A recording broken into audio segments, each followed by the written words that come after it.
And welcome to our Daria session on the 18th of September. Before we get going, I just want to acknowledge that I'm on unceded Gadigal land today and pay my respects to elders past and present, both here, and to the elders and owners of the lands where everyone is seated, both our panelists and our audience members. We are really fortunate today to have a senior research fellow at Monash University, Dr. Rowan Ogeil, to present to us today. He's also the Deputy Strategic Lead of the National Addiction and Mental Health Surveillance Unit at Turning Point there in Melbourne. He has more than 90 publications in the fields of addiction and sleep medicine, and his work has attracted more than $10 million in competitive grants, tender and philanthropic funding.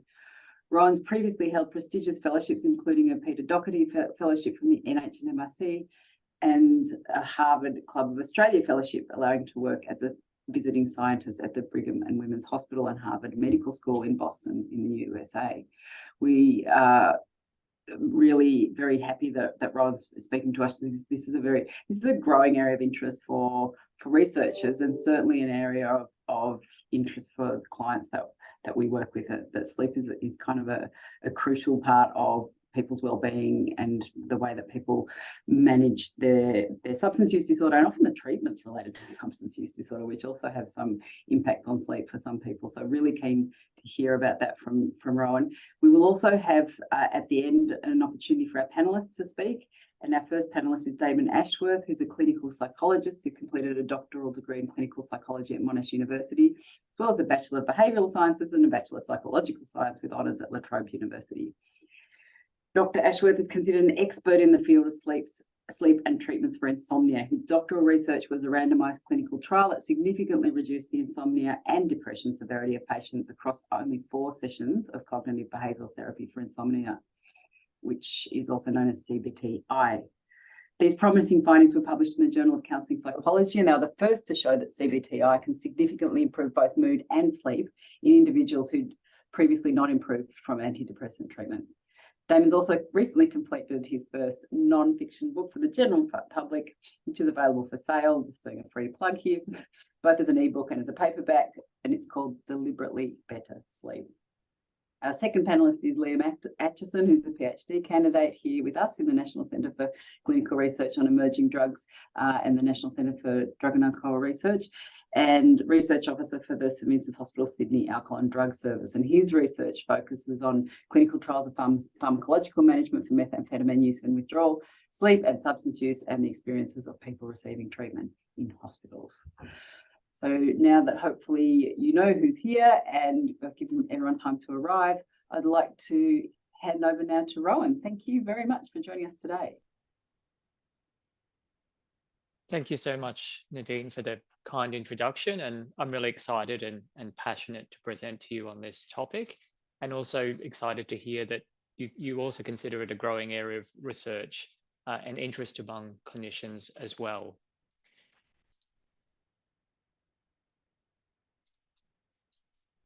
So I'd like to acknowledge that I'm delivering this talk from the lands of the people of the Kulin Nations down here in Melbourne. But recognising that this is a virtual seminar, I do acknowledge the traditional custodians of the lands from wherever you're joining today, and pay my respects to their elders past, present and emerging. In terms of an overview of how the next hour will work, I'm going to do a little bit of a refresher on sleep, the control of sleep, and the consequences associated with poor sleep and what that looks like. I'm going to talk briefly about an overview of some studies that we've been doing here at Turning Point over the last few years, and kind of finish with a summary of where we were at for 2 common drugs known to affect sleep, alcohol and methamphetamine. And I'm delighted to introduce, the colleagues that I have joining me on the panel, Damon and Liam, and I'm going to try and weave some of their work throughout the talk as well. So why do we sleep? Well, I argue that sleep is the single most important and continued experience in your life. And if we just consider it by the numbers, because that's a good way to start, that if you were to live to an average life expectancy age of 78 years, you'd spend about 28 of those asleep. And that is substantially greater than the next piece of this particular donut graphic. Despite this, though, sleep is often minimized, or other things are prioritized above getting a good night's sleep. These can be work-related things, social-related things, studying, or I think perhaps a little sad on this slide is that the 6 years of life spent doing chores. So why do we sleep? Well, sleep is actually an active cyclical state, and a lot happens when we sleep. It's not just a passive off switch. So I can't give you a single reason why you sleep, but we do know it's associated with many different functions. It's associated with rest and recuperation.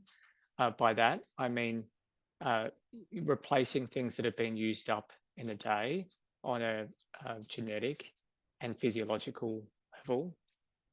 It's associated with memory encoding and consolidation, and both non-REM and REM states are important in these different processes. And it's important for maintaining cognition and good performance. And I'll show you some examples of how performance can be degraded by poor sleep.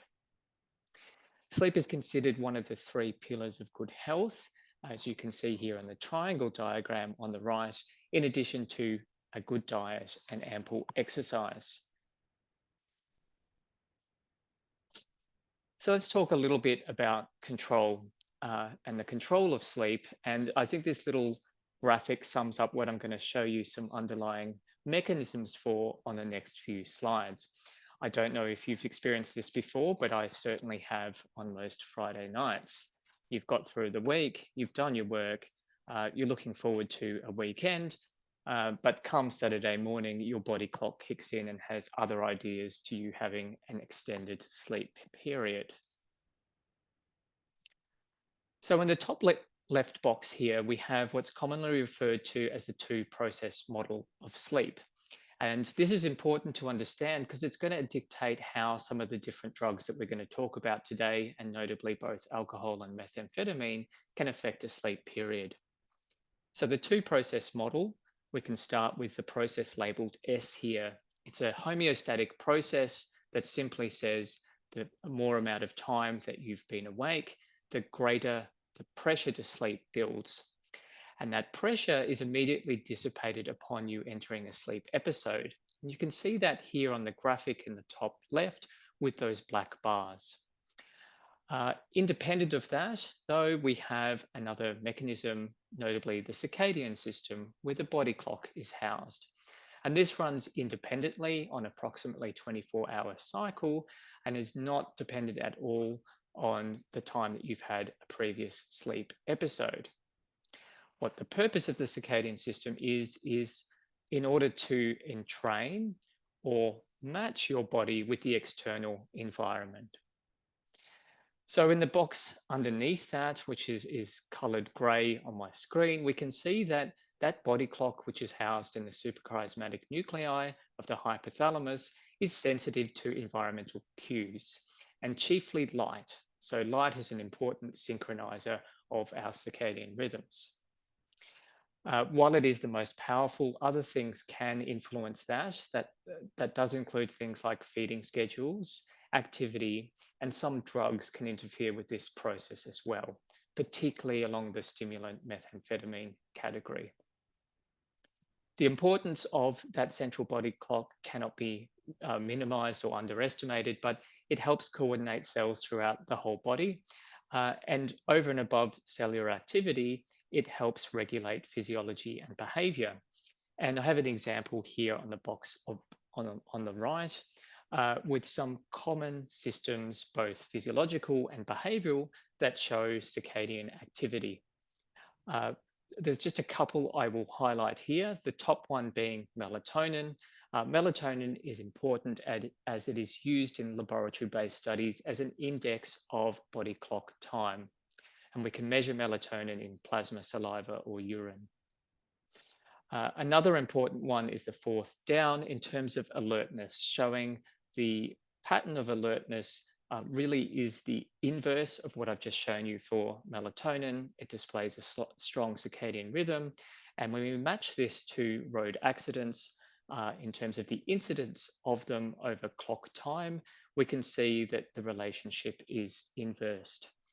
So that's kind of a little premonition of what to come in terms of why these things are important from a performance point of view.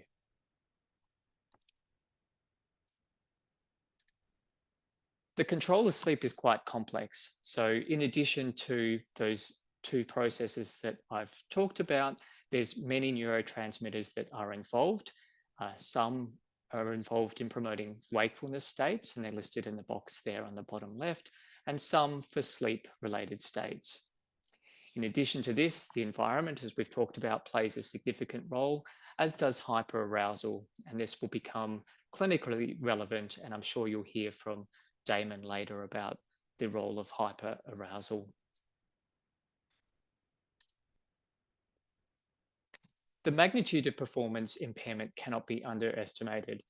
And this study was done by Dawson and Reed in South Australia, published in Nature in 1997.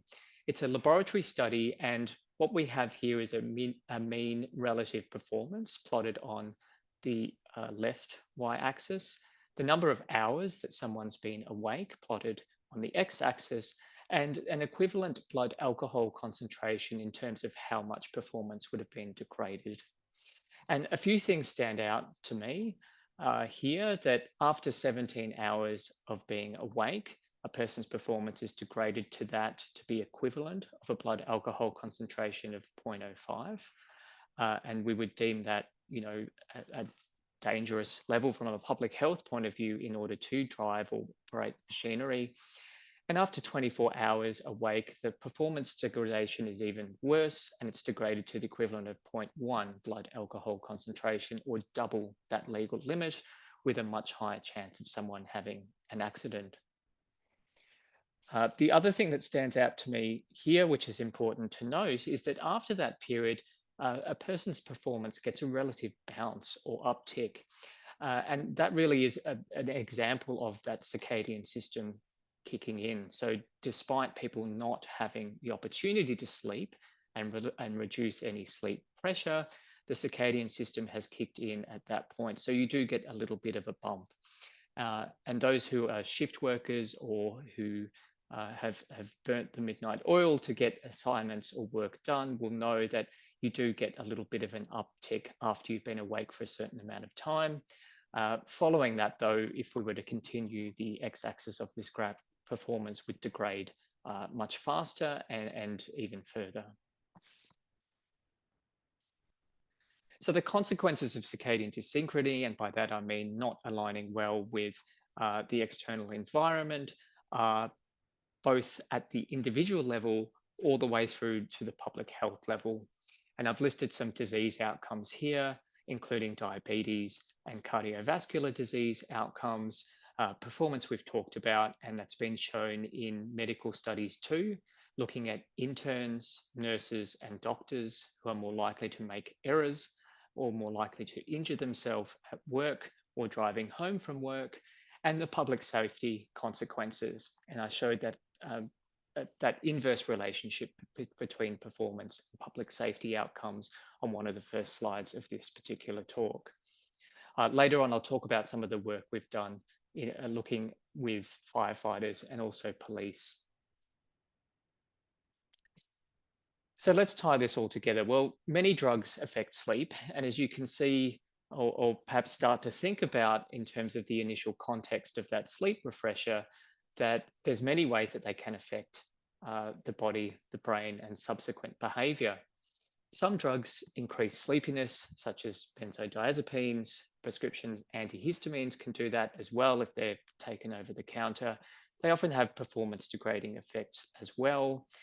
Some drugs are actively taken to promote vigilance. Caffeine and nicotine are common ones. And then there's a whole series of drugs that list sleepiness as a side effect. And when you get a box of medication from the pharmacist, that's one of the common things. We often don't pay attention to it though, as patients or consumers of these drugs, but it's important to note that many drugs can affect one of those brain systems and subsequently affect our sleep. When we're talking about how drugs affect sleep, I think it's important to demarcate how they're doing that. So they could affect the body clock and its entrainment to the external environment. They can affect the underlying sleep architecture. And by that, I mean the stages of sleep that the body would go through over the course of a normal night. Or they can affect the subjective experience, or what's commonly referred to as sleep quality. Each of these can be detrimental to individuals. All right, so a quick overview of some of the work that we've been doing at Turning Point. And we can divide up this work into 4 key groups. So we've done work with adolescents and followed a group from Melbourne from age 12 through to ages 18. So looking at 2, 4, 6 years post an initial baseline and assessing their alcohol and cannabis use in relationship to their sleep. We found some really important findings here. So both lifetime use and age of onset for both alcohol and cannabis were associated with subsequent poor sleep. And in addition, there were some recency effects as well, particularly of those heavy episodic drinking days or binges colloquially for alcohol as well. So this really suggests that there's long-term impacts that can result from drug use on sleep outcomes. I mentioned that we've done some work with shift workers, and there's a couple of examples from different groups, nurses and police and firefighters.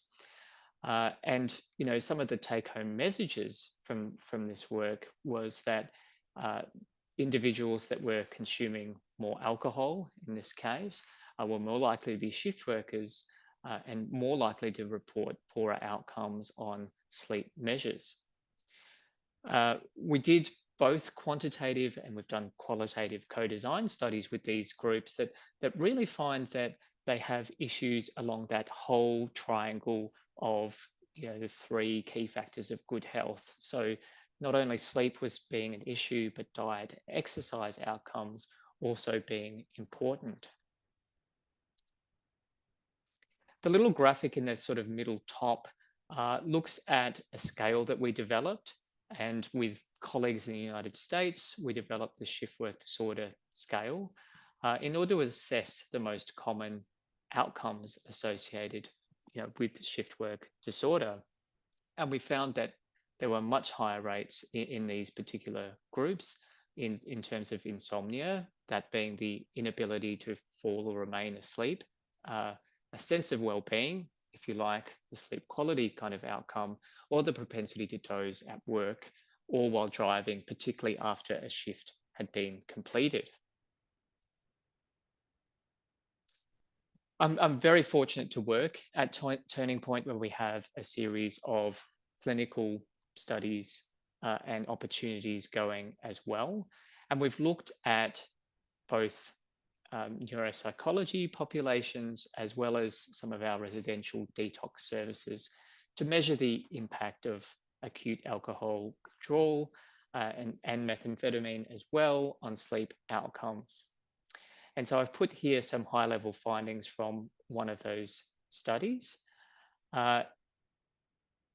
In addition to that, we've had a look at sleep lab populations. These are people who are actively seeking help at tertiary service, which we have at Box Hill Hospital here out in Melbourne's east. And we found, some really interesting findings. Routinely in the sleep lab, they weren't asking about alcohol or other drug use, but they were doing overnight assessments. And people were reporting quite high levels, and I think they were a bit shocked by that. So they most certainly do. We also found some differences there based on sleep architecture, and particularly deep sleep, which was significantly lower in people who had higher audit scores.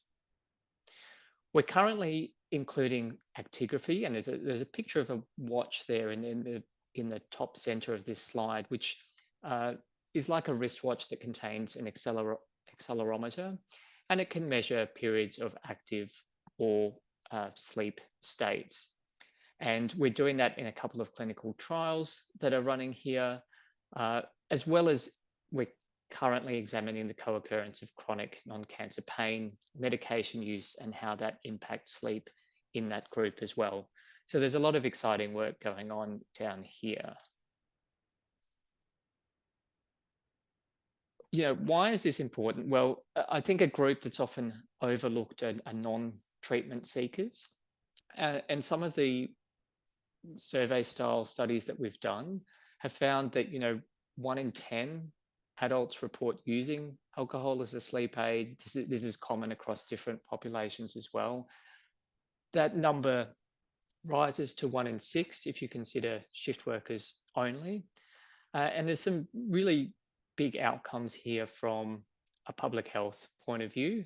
So we found that risky alcohol use is associated with increased absenteeism by an order of magnitude quite high, but also poorer performance while people are at work, and that the comorbid use of alcohol and benzodiazepines is, as both sleep-promoting drugs, is quite common, but associated with ultimately poor quality sleep, insomnia, and high levels of distress over continued use. I'm going to talk a little bit more about two studies that I just want to hone in on, and then go into the summary and introduce Damon and Liam's work as well. So this was a study done at Box Hill Hospital looking at psychoactive drug and medication use amongst those being referred. And I mentioned that before that this wasn't really on the radar of that particular group before we decided to run this study. So we looked at 120 concurrent admissions to the lab and found that they're on a series of drugs which had been shown to have an impact on sleep in previous research. Polypharmacy was common. Caffeine use was almost ubiquitous, including at nighttime, just before a sleep period was about to be initiated. And of course, that there was also impacts of normal alcohol use that was not being detected in this particular group. And the other study that I wanted to highlight just a little bit more in depth to help promote some discussion was looking at sleep and wake promoting drug use in police officers. And this was a study across the United States. We wanted to characterize who was using these particular drugs, why they were using them, and to have a look at correlations or assess relationships between work and also driving home from work outcomes. Really, we kind of finished with this question of, are we able to predict poor outcomes based on people's self-report of drug use and their shift work? In terms of a snapshot of what people were using, we found that 1 in 5 had used a sleep promoting drug in the last month, and 1 in 20 a wake promoting drug. The 1 in 5 number also came up with this idea of drugs that have sleepiness listed as a side effect, as I mentioned before. Alcohol use wasn't particularly high in this population, although I do wonder and question whether they were telling us about how much they did drink. What did stand out, though, was the amounts of caffeine and nicotine use, particularly to stay awake. So while smoking status was, relatively low, a high proportion of those, 30%, were actually smoking to stay vigilant or remain alert while they were on shift. And I think on reflection, this is a particularly scary thing, because in the United States, all of those police officers have firearms. And if you're not operating on full capacity, that could be disastrous. In addition to this, we used some national guidelines in order to characterize caffeine use, and that you can see that in the footnote there. But a very high proportion were using, so almost a quarter high levels of caffeine average per day, and the majority of them using some caffeine. How did this relate to outcomes? Well, I've just listed 4 here in terms of burnout using the Maslach scale, stress, and fatigue-related errors that individual officers were attributing to being fatigued, and near misses or near crashes following work. And you can see here in each case that the drug use, be it sleep or wake promoting, was associated with poorer outcomes on each of those measures. In addition to this, high levels of caffeine were also associated with poorer outcomes when compared to both low doses of caffeine or no caffeine use. So some discussion points on this. I think that, we found in this particular study that sleep and wake promoting drugs were independently associated with poorer health, poorer performance, and near crashes as well. Use of caffeine, interestingly, in moderate levels has been recommended by even sleep health foundations and different groups. However, I think we've got to be careful with this because exceeding these levels we found was associated with detrimental outcomes. And I wonder whether this is actually a masking effect. So having heroic or big doses of caffeine isn't actually increasing or helping your performance. What it's doing is having a masking effect on the fact that you're tired. And I can't resist not showing you this little cartoon as well, because I think it sums it up very well. Being a Monday morning, I may have started the day like that, but perhaps that's a warning sign as well. So summarizing some literature here. In terms of alcohol and sleep, alcohol's effects depend on the dose, that's how much is consumed, an individual's tolerance and whether or not they're dependent, and the time of consumption that alcohol has had relative to sleep. And each of these factors will have an impact on that. I've summarized those effects in terms of this current slide here. So initially, alcohol does reduce sleep latency and hence it's effective. People have a nightcap and it does help them fall asleep. The problem with this is that tolerance rapidly develops, and after even only a couple of nights, more alcohol is needed in order to have that desired effect. And you can see the problem happening here. Alcohol's effect is much more on latency, though. It does fragment a sleep episode and increases slow wave or deep wave sleep at the expense of REM. This particularly happens in the second half of the night, and I've got a graphic on the next slide. The big issue with this is that upon a rebound period, we see the opposite effects, and often that rebound happens on the same night as when alcohol has been consumed. So the body will try and enter states of REM, and we're going to have much more frequent and shorter cycling periods of REM that are more associated with poor sleep outcomes. In addition to this, alcohol being a diuretic means you're more likely to have to go up and use the toilet, further disrupting the sleep period. And that final column there shows that alcohol's effects go above and beyond just that one night of disruption, because there are motor and cognitive as well as mood impacts on subsequent days. Here's a nice little graphic that shows that, and I don't have time in today's talk to go through, the stages of sleep and what they're associated with, but the take-home message really here is that sleep is an active and cyclical state, and if you impact one part of that system, it is going to have a downstream effect. And plotted here on the graphic on the right, you see a normal cycling in the kind of white line, and the periods of the different non-REM and REM stages, and how alcohol does impact that. In dependent populations, the story is a little bit different. Sleep is commonly disturbed, and I'd be interested to hear from clinicians on this, but we typically find 70–90% of people having some kind of sleep problem. Sleep latency goes the other way in this group. The alcohol is no longer effective, and they have anxiety or hyperarousal thrown into the mix, which can complicate treatment. We know that Sleep issues in dependent populations may contribute to relapse even after 6 months post a detoxification period. But I do caution here that many studies done in this area are done in US samples in veterans hospitals, and there's a whole series of comorbid factors associated with that group as well.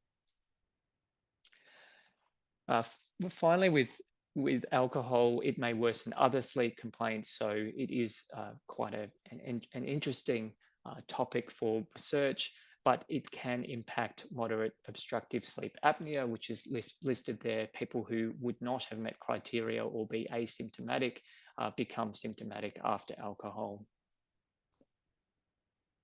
What about sleep quality? And Damon will talk to you in a few minutes' time about a study that he did and put on a website that he runs in terms of what alcohol does to sleep. And I'm very much interested in his self-reflection and how it mirrors those findings I've just presented to you in terms of the research summary. Nadine kindly mentioned that Damon has recently written a book based on his clinical experience. I can attest to having read and bought this book, and that it is a wonderful resource as well. That's an example sleep diary from Damon, which I'm sure he'll talk about some of the findings in a moment. The other drug that I want to focus on very briefly at the end of this talk is methamphetamine, given that Liam is an expert in this area. There hasn't been a huge amount of work done with methamphetamine, but some of the results are quite fascinating. In laboratory-based or controlled settings, acute administration does significantly impact sleep, as listed there. But in community samples, really, we don't have a lot of knowledge gained over and above surveys or self-report. I know Liam's been doing some actigraphy studies in this space. What I would say on the right-hand side, though, is the reason methamphetamine is a really interesting, I think, target here is that in preclinical work, we know that it can significantly delay an animal's circadian rhythm, which is quite persistent. So it will actually last until it's reset by another synchronizer. Methamphetamine is what I term this curious case, that it can also be used to set a rhythm in those animals that don't have a body clock. And you might mention or recall from the beginning of my talk where I showed you that things in addition to light can set circadian rhythms, and methamphetamine is one. This most likely happens through a dopaminergic effect. One question that we might want to talk about as a panel or group is the idea that if you stabilize the timing of a client's circadian rhythm in treatment may actually help in the clinical management of methamphetamine use disorder. The other series of studies that I've been involved in the past, and another reason why methamphetamine is of interest, is because we were able to show that MDMA has a similar effect, and probably partly dopaminergic as well. But MDMA, we found, was quite a potent shifter of the circadian clock all the way through to the genetic level. And depending on the time of day that it was administered, could most certainly impact a series of core genes listed here as PER1 and PER2 that form part of that body clock. So I think that's why it is of significant interest. I would like to thank you for listening to this and hope that you found it interesting and you have lots of questions for the panel. This work represents, not just studies that I've done, but I get to work with wonderful collaborators all around the world, and thank you for their contribution to this work as well. And I might hand back to Nadine to perhaps introduce the panel and talk through some reflections. Thank you very much. So I found that fascinating, Rowan. I've got actually lots of questions written down that we'll come to in a minute. Just to people in the audience, please feel free to shoot through any questions on the Q&A tab there. I'm sorry we can't open your microphones because I don't know how to do that, but if you can just shoot through your questions, that'd be really great, and we'll come to them. I'll now hand over to Liam Acheson, who's a PhD student researching methamphetamine withdrawal with us, and works as a research officer at St Vincent's Hospital. So, Liam, over to you to talk to you a little bit about your experiences and challenges in studying sleep in methamphetamine using populations. Thanks, Nadine, and thank you so much for that talk, Rowan. It's absolutely fascinating. And thank you. Have you got your video on so I can see you? Oh, it should be on. Cool, excellent. Is that not on? I can't see you, but maybe. Anyway, that's all right. You can keep going. We can hear you. Okay, sorry about that. Says it's on my end. Yeah, thanks for that. So, I mean, what you said is absolutely true. Methamphetamine and sleep have this incredibly integrated relationship, and oftentimes the point of taking something like methamphetamine is to attenuate sleep, but there really isn't a lot of research done into it. What I think is really important and really highlights, the importance of this work is how sleep disturbances affect people who use methamphetamine and are trying to stop methamphetamine. And we know from some preliminary studies that have happened that sleep disturbances are incredibly common in people who use methamphetamine. And people who go through methamphetamine withdrawal have actually described sleep disturbances as some of the most undesirable symptoms of methamphetamine withdrawal. And this is really important for people's ongoing health. We recently completed a study using lisdexamfetamine for the treatment of methamphetamine withdrawal, and part of that study involved using daily sleep diaries and actigraphs to measure sleep in this population. And it went really well, actually. We were expecting some challenges, but we had no issues with using sleep diaries and actigraphs. And at least in the inpatient setting, we had really great device uptime with greater than 99% on wrist. What was actually really interesting about our study, though, was that using a stimulant during the day to treat the acute withdrawal symptoms had obviously a stimulating effect, which allowed participants to get up during the day, walk around, do their normal thing. And in qualitative interviews, some of our participants actually described this kind of rapid normalization of their sleep-wake cycle as the most beneficial part of their withdrawal treatment. Being able to get up during the day, engage with healthcare workers, eat food, have a shower, call their families, and then sleep during the night was of such vital importance to our clients that it really can't be overstated how important this your research is. And I'd love to hear your thoughts on that, Rowan. Thanks. Rowan, before we move over to Damon, do you want to just quickly pick up that question from Liam about your thoughts? I mean, I'm particularly interested in going forward whether we also need to look at the cognitive effects, because in effect what we're doing is sleep depriving people from their crash, their restorative crash. So just interested in your comments on the measurement of that and what else we should be looking at. Yeah, look, I think it's a really good question and really good population that Liam has chosen to study for his work. And often I think we try and simplify the equation too much. We simplify sleep into either a quality or an amount of time, but really we've got multiple processes there. And you have to consider the impact of both circadian factors as well as those homeostatic factors to try and give someone the best quality sleep that they can get. And I know Damon will, being a clinician in this area, will probably talk about some of the facets that form part of CBTI, which can seem counterintuitive, but really it's about balancing those two factors that's important. And we can't just disaggregate them into one outcome being sleep. Mm-hmm. Fantastic, thank you. All right, thank you, Liam. I will hand over now to you, Damon, to tell us a little bit about your experience of your alcohol trial, and also obviously as a clinician. Over to you. Thank you. Are you able to go back a few slides, Rowan, to the sleep diary?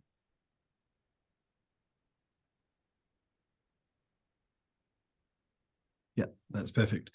So I ran this trial. It's a N=1, so it was only on me, where the first week I was having alcohol for 7 nights, and the second week no alcohol, and really looking at the differences in what impact it had on my sleep. And you can see probably the biggest one I was surprised with was the sleep quality. So on the week without alcohol, it was 4.71 out of 5, so really good sleep quality. But on the week with alcohol, it dropped down to a 3.57. So even though I wasn't necessarily spending a lot more time awake, in terms of how restorative it felt, it made a massive difference. So I think that's where it really started to show me how much of an issue alcohol can have. And since then, I've been trying to track my sleep using both Oura Ring and a Fitbit.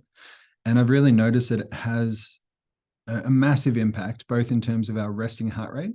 So generally, even 1 or 2 drinks can increase our resting heart rate, and it massively reduces our heart rate variability, and it also reduces our deep sleep.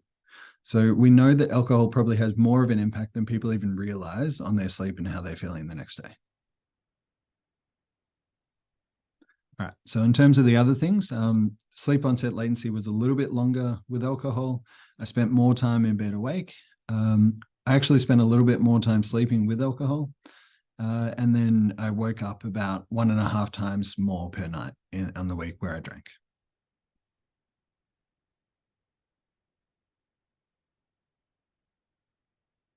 All right. Any other questions around that? I guess it's kind of backing up what Rowan said, in that it can have those short-term impacts as well as the long-term impacts for people that are drinking a lot.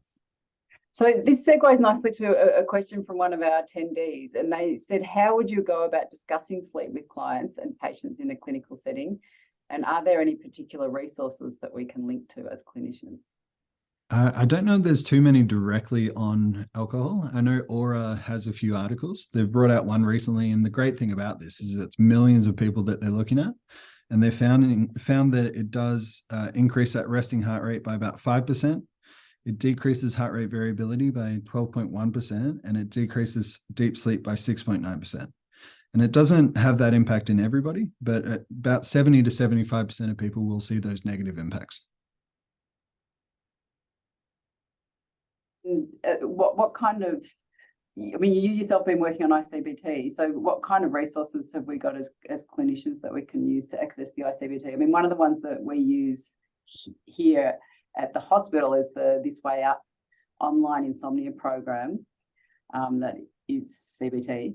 Are there any other kind of resources that you might recommend apart from your book? Yeah, definitely. Everyone's welcome to check out my book. I do think there's a program called Shut Eye. There was another one called Somrest, which has stopped. So probably the best thing is to, either check out one online or get a referral from a GP to go and see a psychologist, and hopefully get a referral for CBTI. So we know with my clinical trial, about 4 sessions across 8 weeks could have a massive difference in how well people were sleeping at night and how they were feeling during the day. Okay, thank you. Simon's put up a comment there. Damon, how much were you drinking each night in the drinking week? I think, Simon, I will let Damon answer this, but if you look at the very far left of the image there, he has quantified the standards there. So yeah. I'll just hand back to you, Damon. Definitely. So yes, it was between 1 and 6 standard drinks. I didn't want to drink more than 6 because I wasn't trying to encourage binge drinking in any way. But we know that probably the worst nights were those ones where I was having 4, 5, and 6. The 1 and 2 maybe didn't have as big of an impact, but we know that 3 or more definitely did have more of a negative impact. And what's the little E there? Exercise. Oh, okay. All right. Fantastic.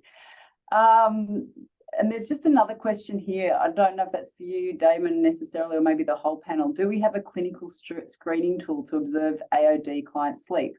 Or is this not something we could capture with a tool such as this? In terms of how much they're drinking or how they're sleeping? No sleeping. Yeah, I definitely think a sleep diary or any of the activity trackers can give a good picture of how people are sleeping. And if you wanted to, you could put A for alcohol on there, or certain ways of tracking how much they're having and then seeing the impact it has on their sleep on that night. And I guess we also tend to use the insomnia severity index as well. If people don't, they find this a bit onerous to complete a diary. That's another tool that we use. Yes, there's a whole series of validated sleep measures which you can use. I will caution though that they're good at measuring that facet of sleep only. So the ISI is great, but will only measure insomnia. It's not going to tell you anything about apneas, which I showed you before. And it's not really going to tell you anything about sleep quality. So a common one that we add to both clinical and non-clinical protocols is the Pittsburgh Sleep Quality Index, or PSQI. It's a little bit difficult to administer because you have to get the bed times right, but the outcome that you can get from that is really good because it gives you a series of subscales or components that affect sleep quality that then you can work on in either a clinical setting or show in a research setting which parts are disturbed. So they're things like sleep latency, the use of sleep medication, daytime dysfunction, etc. But yeah, again, going back to there's not just one measure of sleep. So if you were to include one, you may miss another impact. Yeah, and I guess in our experience with people that are using methamphetamine in quite high doses or quite frequently, often people will go several days without sleeping. So insomnia, and don't feel tired because of the stimulant effects. So the insomnia, it doesn't feel like insomnia because they're not even trying to sleep.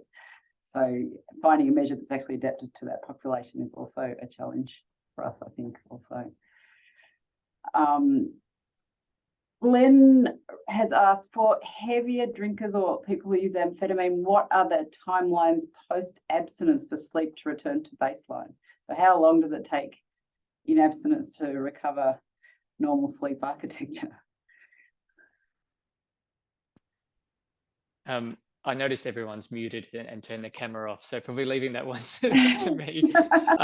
It's a really good question, and I think I had there from the US studies on veterans more than 6 months. Some other studies have suggested longer than a year. So in those particular groups, it can be a very long process to have sleep return to normal.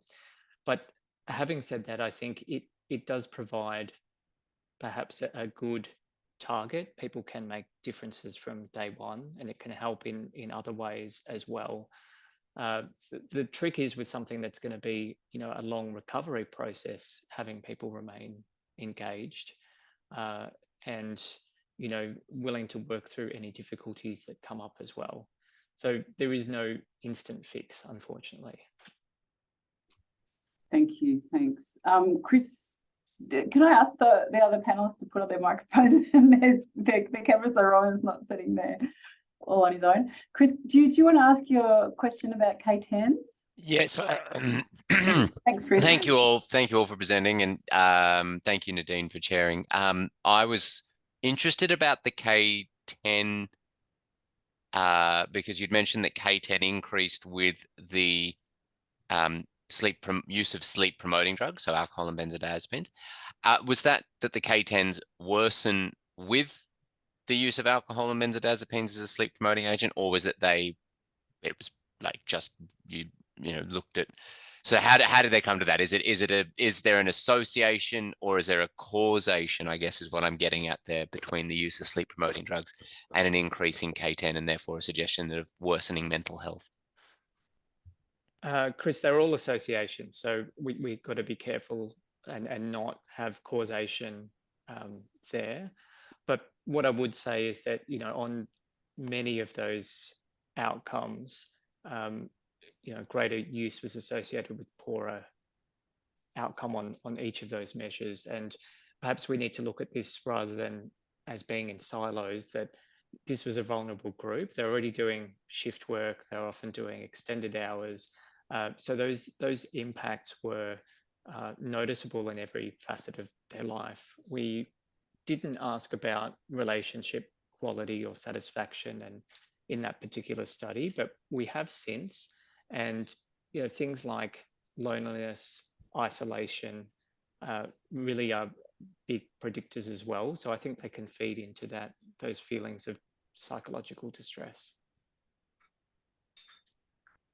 I've just got a question about treatments, and you've mentioned sleep agents as alcohol and benzodiazepines, but I'm also wondering about the role of metazapine, which we are seeing some suggestion that it might help in methamphetamine use disorder by regulating sleep in lower doses.